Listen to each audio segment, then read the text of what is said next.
We're now going to be contrasting mitzvahs versus Torah study. So this is a theme that we see throughout all the different 5 books of Tanya. I just feel like the Alter Rebbe loves it. Like, it's just an amazing thing that the Alter Rebbe does, is showing us Torah contrasted with mitzvahs. And what happens when you contrast them is you end up appreciating the uniqueness and the quality of each of them. So it isn't really about, like, saying which one's better than the other.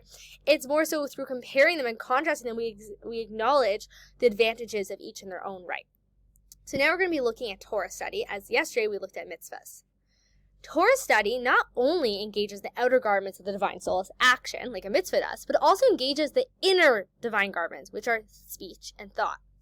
So thought is the innermost garment, and speech is the next closest, and action is more external garment. And we talked about this earlier in chapters, one of our foundational chapters.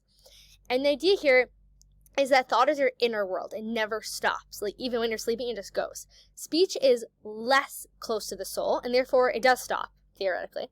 And action is even more removed from your soul in terms of how often it happens, and also just the closeness of it with your soul. So if you picture, like, the soul's like Niagara Falls, just like raw, pure energy. So therefore, the initial energy coming through it is thought. And then if you take the energy and condense it a little bit, you're going to get speech. And you condense it even further, you're going to get thought. Like, it's more and more removed from the soul, more and more removed from that pure energy.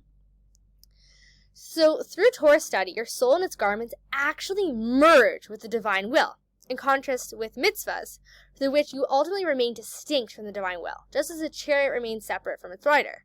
So yes, the chariot is completely surrendered, but it doesn't become one with its rider. Versus Torah study, we're actually merging with God's will, with Ratzon Ha'elyon, with His supernal will.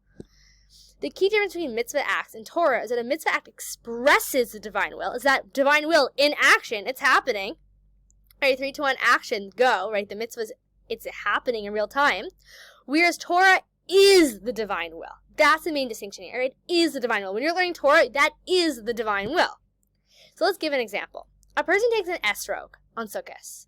It performs the mitzvah, right? Shaking with the other 3 minim, the other species. The esrog was used to perform the divine will, right? This esrog exists as an autonomous entity, which under certain conditions expresses the divine will, meaning it exists throughout the entire year. I think they take like 3 years to grow or something. So it's its own entity, and then in that certain moment, it's taking on the divine will. In contrast, when studying the laws of using an esrog for Sukkot, you're uniting with God's will itself. The entire experience of learning that piece of Torah, you are merging with God's will itself. The laws of the Torah are channels through which the inner divine will itself flows. The Torah is the divine will itself. So taking on realizing that when we're learning Torah, our divine soul of thought, speech, and action are all engaged in this mitzvah. It's a complete merging experience with God's innermost will. Here's a note from the Practical Tanya that I really think brings out these points. God is boundless, defying any concept that might contain or grasp Him. It seems counterintuitive, then, that Torah texts, which convey precise ideas through the use of specific letter shapes, could be an authentic expression of their formless source. But that, the Kabbalah teaches, is the miracle of Torah. Its every letter is a container for the infinite, a vessel in the world of form for the formless God. So if you think about it for a moment, it's really wild that God gave us a Torah. God that's beyond everything chose to create a world to connect with us, chose to give us a way to have an active relationship with Him called the Torah, chose to put His infinity into a box. It's called tefillin. Meaning to say that God is only infinite and can't be finite is actually putting a limitation on infinitude. True infinity also contains a possible for finiteness. And so what we see here is a finite world, yeah? And that's God's expression of finitude. But what Hashem does is He takes His infinite light and He puts it through these physical finite containers so we actually have this ability to connect with Him and have this intimate relationship. Meaning, we take Shabbos candles, for example. If they're just something finite, there's something physical, they're just candles and oil and a wick. But then you add this mitzvah, which is God's will, which is an aspect of divinity, of infinity, and you fuse the two. It's a finite container for God's infinite will. And so when we're learning the Torah, we're not putting that infinite will into a container like we do when we're doing a mitzvah. So we're actually like merging the two, right? We're merging heaven and earth in that moment, but we're only using our divine soul's aspect of action. Versus when we're learning that, we're learning about it in its pure essence, in its source. We're just really absorbing and being absorbed by God's will as it's contained in the Torah. We can now explain the quote from the Zohar at the beginning of this chapter. The Torah and God are totally one.